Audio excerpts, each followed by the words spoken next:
लाडली की आने वाली स्टोरी के बारे में बात करेंगे कि नाज़ो और उसके भाई राहम का रिश्ता जो कि बनने से पहले ही उजड़ जाता है, वो भी सिर्फ नाज़ो की बदजुबानी और उसकी माँ की हरकतों की वजह से। राहिम जो कि अबरिश को पाने के लिए कितना बेचैन था, जो कि अबरिश से बेइंतहा मोहब्बत करता था, अरसद अपनी बीवी से मोहब्बत करता ही था, लेकिन यहाँ पर राहिम की मोहब्बत कुछ अलग ही अंदाज की होती है, जो कि शादी से पहले भी अबरिश की बहुत ज़्यादा तारीफ अपनी माँ और बहन के सामने करती है। लेकिन नाज़ो यहाँ पर जो कि रोहान के साथ अपनी पहली ही रात नहीं निभा पाती और अपने माँ बाप के घर आ जाती है, तो यहाँ पर राहिम कहते हैं कि आखिर हुआ क्या है। नाज़ो तभी कहती है कि राहिम, तुम भी उस लड़की से अपने सारे रिश्ते खत्म कर दो, क्योंकि मैं नहीं चाहती कि तुम्हारा भी उस लड़की के साथ कोई भी रिश्ता रहे। ये बात सुनकर कहता है कि जब तक तुम मुझे बताओगी नहीं तब तक मुझे कैसे पता चलेगा। यहाँ पर उसका बाप भी काफी परेशान होता है और कहता है कि तुम मुझे बताओ आखिर हुआ क्या है। तभी नाज़ो बताती है और कहती है, मैंने तो बस आंटी से ये कहा था कि मेरे जूते उतार दे, लेकिन रोहान ने मेरी इंसल्ट की तो मैंने भी आंटी की बहुत ज्यादा इंसल्ट कर दी। ये बातें अब सुनकर काफी ज्यादा साहब परेशान हो जाते हो। कहते हैं कि तुमने आखिर क्या कहा रोहान की माँ को। यहाँ पर कहती है कि उसे लगा कि मैंने उसकी माँ की इंसल्ट की है, बकौल उसके मेरे जूते उतारना उनकी इंसल्ट है। अम्मी भी तो मेरा सारा काम कर दिया करती थी। ये बात सुनकर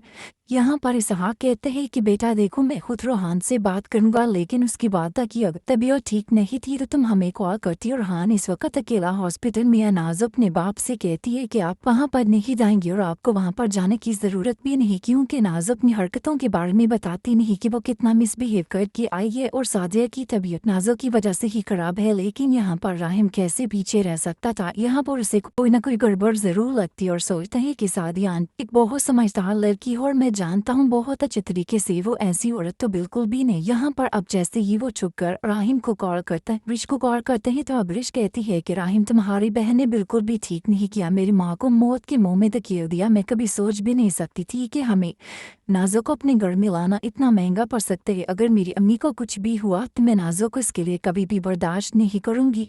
ये बात सुनकर राहिम कहते हैं कि तुम मुझे बताओ आखिर हुआ क्या है। यहाँ पर जैसे हकीकत बताती है तो ये बात सुनकर तो राहिम एकदम खामोश हो जाते हैं और सोचते हैं कि नाज़ो आखिर झूठ क्यों इतना बड़ा बोल रही है, आखिर उसने ये क्यों नहीं बताया कि उसने यहाँ पर अबरिश की माँ को धक्का भी दिया था। यहाँ पर अब कहता है कि नाज़ो मुझे लगता है कि हमें जाना चाहिए और अब्बा जी मैं ज़रूर जाऊँगा। तभी नाज़ो कहती है कि एक बात याद रखना, अगर तुम यहाँ से चले गए तो मेरा तुम्हारे साथ कोई ताल्लुक नहीं रहेगा और मैं तुम्हें इसके लिए कभी माफ़ नहीं करूँगी। ये बात सुनकर उमर कहता है क्या हो गया है तुम्हें, तुम आखिर वहाँ पर कैसे जा सकते हो जब नाज़ो तुम्हें वहाँ पर जाने से मना कर रही है, तो तुम मना क्यों नहीं हो जाते हो। ये बात सुनकर कहता है कि तुम जानते हो अच्छे तरीके से कि इस वक्त अबरिश को हमारी ज़रूरत है और फिर रोहान भाई भी तो अकेले हैं। ये बात सुनकर कहते ही कि बस कर दो, तुम्हें रोहान की इतनी फिक्र करने की कोई ज़रूरत नहीं। रोहान जानता है अच्छे तरीके से कि उसे क्या करना है और क्या नहीं, तुम क्यों फिक्र कर रहे हो। ये बात सुनकर कहते ही कि आखिर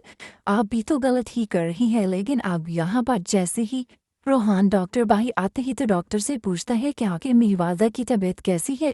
डॉक्टर बताते हैं कि हम इस वक्त कुछ भी नहीं कह सकते, हमने आपको पहले ही बताया था कि इन्हें बहुत ज़्यादा रेस्ट की ज़रूरत है, इन्हें हर तरह की टेंशन से दूर रखिएगा। लेकिन आपने इन्हें किसी भी टेंशन से मुझे लगता है दूर नहीं रखा, इन्होंने काफ़ी ज़्यादा टेंशन ली है।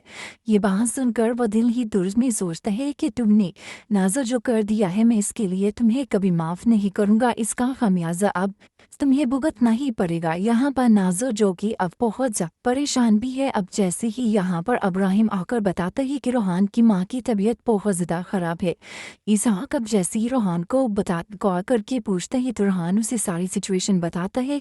इसहाक अब काफ़ी परेशान हो जाते हैं, कहता है कि बेटा खुद को संभालो, मैं जानता ये सब इतना आसान तो नहीं है और मेरा कहने का हक भी नहीं बनता, लेकिन मैं तुम्हें यही कहूँगा कि अगर किसी भी चीज़ की ज़रूरत हुई तो ज़रूर बताना और मैं तुम्हारे पास बहुत जल्द आऊँगा। ये बात सुन करके अंकल आपको यहाँ पर आने की बिल्कुल भी ज़रूरत नहीं, क्योंकि जो कुछ भी नाज़ो करके जा चुकी है उसके लिए शायद मैं आप लोगों को भी ये बात के लिए समझ नहीं पाऊँगा और ना ही ये बात मैं बर्दाश्त कर पाऊँगा। ये बात सुनकर कहता ही कि देखो बेटा, मैं जानता जो कुछ भी नाज़ो ने किया वो बहुत ही गलत किया, उसे ये सब नहीं करना चाहिए था, लेकिन बेटा मुझे इसके लिए माफ़ कर देना। ये बातें अब उसके लिए बेमानी थी और कहते ही कि अंकल इन सब बातों का तो कोई भी फ़ायदा नहीं, आप जानते भी हैं सब कुछ अच्छे तरीके से।